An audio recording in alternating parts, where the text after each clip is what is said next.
What's up, class? Professor Elmer here. We're going to have a ton of fun. We're going to take a guitar quiz. Quiz number 1. If you're new here, we've been doing these Music Theory Mondays for a while. We're going to switch it over to Guitar Quiz Mondays. All right, so here's the deal. In the description linked below, we got 13 questions and the answers. There is a document in my Dropbox folder that has all the answers. So here's what I want you to do. As we move through each question, which is bookmarked as chapters here to make it easy, I want you to either A, drop all your answers in the comments, or just at the end, get that sheet from my Dropbox and circle back in the comments and just tell us which ones you got right, which ones you got wrong. Now, don't cheat, because listen, you're just trying to find holes in your knowledge base, in your foundation that we're going to try and fill in, okay? And any questions, comments, suggestions, drop them down below. Hit that like button. Let's help as many people as we can. And if you dig this, I'd love to keep you if you're new here. All right, number 1. Here comes number 1. What chord am I playing? Okay, so some of them I'm gonna play, some of them I'm just gonna ask the question. So what chord am I playing right here? Okay, I'm gonna ask the question 2 times. We'll go real slow. Again, what chord am I playing? So you can either drop your answer in the comments now or just jot it down on a piece of paper, but don't grab the answer sheet till after the quiz, all right? Honor system. All right, number 2. Number 2. Which fret is the octave of an open string? So for example, if I play the slow E and I want to play an E an octave higher, name the fret I'd have to land on. So one more time, which fret is an octave of an open string, or is the octave of an open string? So if I play the low E, which fret would I have to land on to make it an E 1 octave higher? Okay. Number 3, and 13 questions because 13 is my lucky number. All right, which note, now before I actually play this, I want to see if you can just get it by thinking about it, visualize it. Which note is at the 5th fret of the 2nd string, which is the B string, okay? Which note is at the 5th fret of the B string? So essentially, if I'm going to give it to you now, if I fret right here on the B string at the 5th fret, what note is that? Because you guys, we all know we learn our E and A strings like the back of our hands, but we neglect the other ones, okay? What note is that? Okay. Number 4. This is, I'm not going to play anything. This is just a question. Number 4. What key has 1 sharp?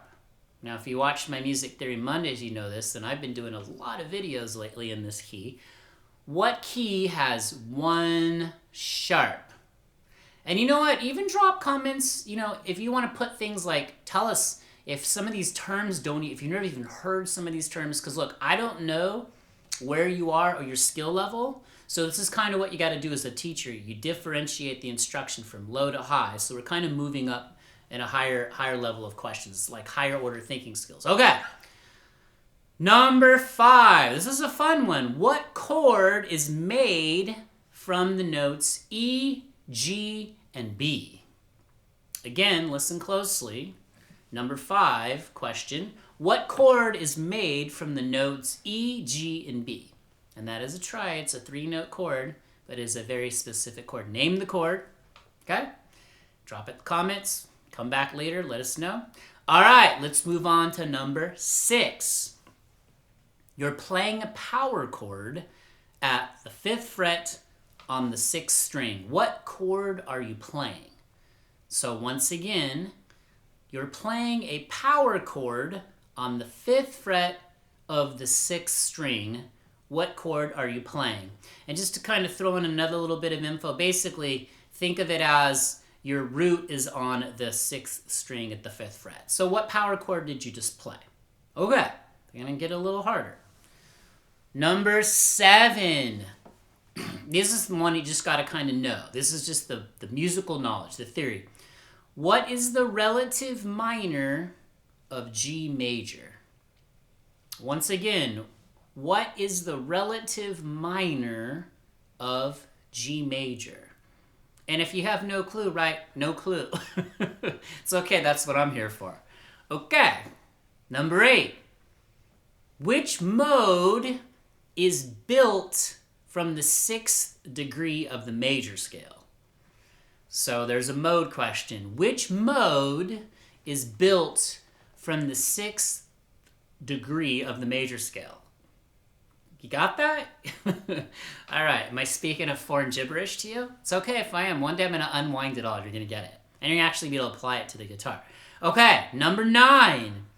Now this one I'm going to kind of show. So I'm going to show you what's called an interval, okay, distance between 2 notes. So which interval is between the notes C and E? So I'm playing a C and an E. I could play it here, C and E. See? Just 2 different voicings, 2 different flavors. Name the interval. What interval did I just play?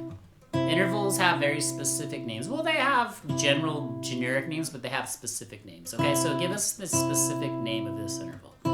C to E is what interval? Okay, got it? How you doing? Are you guys doing crying yet? Okay, this one's a little tougher. Which mode has a sharp 4? I'll do a little example for you in this one, okay? I don't think it'll give it away. So which mode has a sharp 4? So essentially, if I took this G major scale and I went and I went 1, 2, 3, 4, 5, 6, 7, and 8 would be the octave, G to G. If I wanted to sharp the 4, 1, 2, 3, instead of playing here, I go here. So I just played a certain mode. That's the answer to this question. What mode did I just play? So that mode has a sharp 4. Which mode has a sharp 4? Okay, told you they're getting a little tougher. Number 11, we're almost there. Hang tough. If you're crying, I got some tissue in the back of the room for you, or you can play with my puppet. That's Chris Fluffy, by the way. I should have him do the quiz. If you want Chris Fluffy to do the next quiz or ask the questions, drop it in the comments. Say, just leave the words Chris Fluffy or the name. All right. Number 11, if I play a G major scale and remove the notes C and F sharp, what scale am I playing now? One more time, and then I'll actually do it for you. So if I'm playing a G major scale like this, that's a G major scale, 1, 2, 3, 4, 5, 6, 7, 8, and I remove the notes C and F sharp, this note here and this note here, what scale am I playing? So essentially I'm playing G major, okay? I remove the C and F sharp, now I'm playing this. So essentially the question is, what scale is this now? Name the scale I'm playing. So from G major, get rid of C and F, the 4th and 7th note, and I'm playing A. And I just did a bunch of lessons on this, so if you guys have been on the channel and you watch those, you should know this, all right? And if you don't, I'm going to put you on detention. Just kidding. All right, number 12. Number 12, we're almost there. Hang tough, all right? I see a couple of you in the back of the room trying to share answers.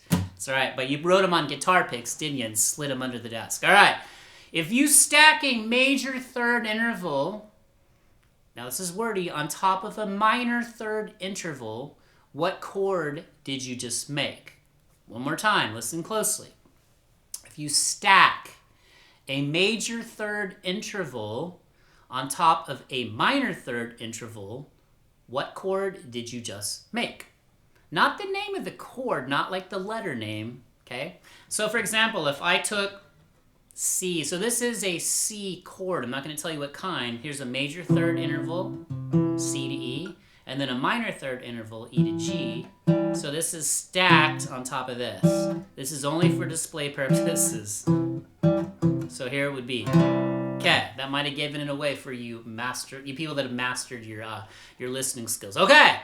Lucky 13, that's my lucky number. I was born in the 13th. Okay, last one. Now I'm going to play a triad, and I want you to name the triad I'm playing. Okay, so here it is right here. So actually name the triad I'm playing. What is this right here? There it is, arpeggiated. Here it is. Beautiful sounding triad, by the way. So name the triad I am playing. And I didn't even shank it. Okay, so there is your quiz. All right, let me know how you guys, I kind of think this is going to be fun. Let's see where we can take this. Let's see how deep we can take your music theory knowledge, but then the playing part too. And again, take it easy on me. Take it easy on old Professor Elmer here. I've never done this type of thing. But if you want Chris Fluffy to do one of the quizzes, or I'll have my girlfriend Lisa, she wants to come in and read some of the questions. Let's mix it up and have some fun in here. Definitely grab the sheet that has the answers, okay? Because I was going to just type them out in the description area, but I said, no, I'm going to put them in a folder, so you got to go there and grab it. And definitely hit up the newsletter link in the comments section of this video. I'll pin it at the top. We'd love for you guys to read that. I put some really good stuff. I have a new one coming out this month at some point. Okay, there we go. Drop jellyfish or your favorite sea creature in the comments. If you're crying, remember tissues in the back of the room, grab them. These quizzes shouldn't scare you. And be honest, like literally, if you missed all of them, be like, I don't know. That's what I'm here for. I need that information. I need the true data so that I can differentiate the instruction to help you reach your highest, fullest, mostest, funnest potential. All right. Hit that like button. Hit that subscribe button. What are you waiting for? All right. Chris Fluffy coming soon. See you guys in the next video. Keep going. Peace.